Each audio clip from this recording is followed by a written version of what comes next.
Arkadaşlar öncelikle hepinize selamlar. İlk öncelik olaraktan alt zemin hazırlığı yapıldı. Alt zemin hazırlığından sonra üstüne şömineyi yerleştirdik. Şömineyi yerleştirdikten sonra bacası monte edildi. Bacadan sonrasında yan profil demirleri çakıldı.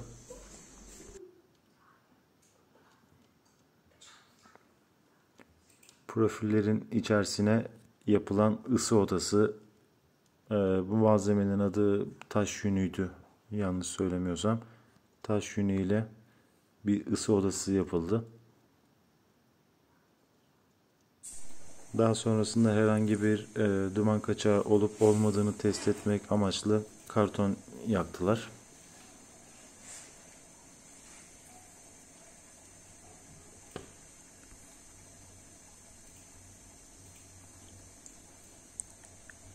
Ve bacanın gayet güzel bir şekilde çektiğini gördük. Herhangi bir kaçak olmadığını da gördükten sonra ön tarafı yapıldı.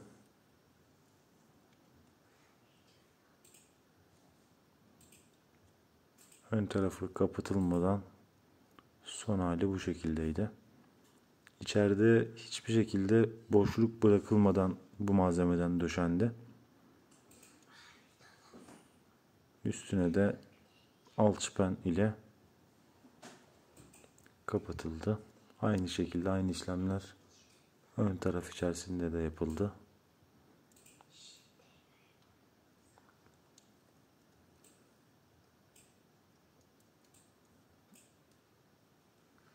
Şu anda bu da tamamen dış cephenin de bitmiş hali.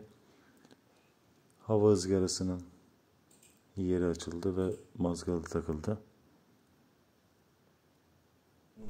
Isısını merak ettiğimiz için ısı çıkış yerinden havanın güzel gelip gelmediğini test etmek amaçlı bu sefer odunlar yakıldı. Daha sonrasında gerçek meşe odunlarımızı, çünkü şöminelerde meşe odunu yakılması gerekiyormuş. O sebepten meşe odunlarımızı da aldık. Daha sonrasında da dış taşlarını yapımına başlandı. Bunların hepsi ayrı zamanlarda olduğu için şöminenin camında is lekeleri var. Şömineyi biz dış duvarlar yapılmadan önce de kullandığımız için aynı zamanda şöminemiz yanıyor zaten sürekli.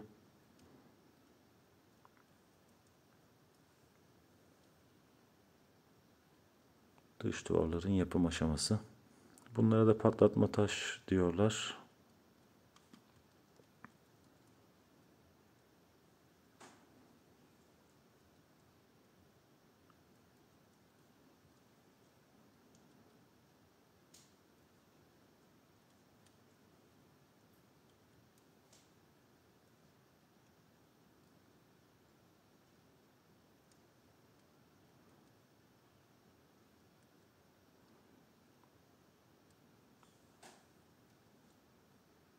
Daha sonrasında önüne sehpa tarzında mermerden dekoratif amaçlı bir şey yaptık. Bu da son bitmiş hali.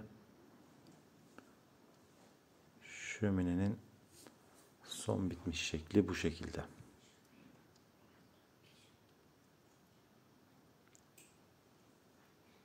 Gayet güzel yanıyor ve gayet de güzel ısıtıyor. Bir de loş haliyle, loş ışıkta çekim yaptık. Gayet keyifli ve gayet güzel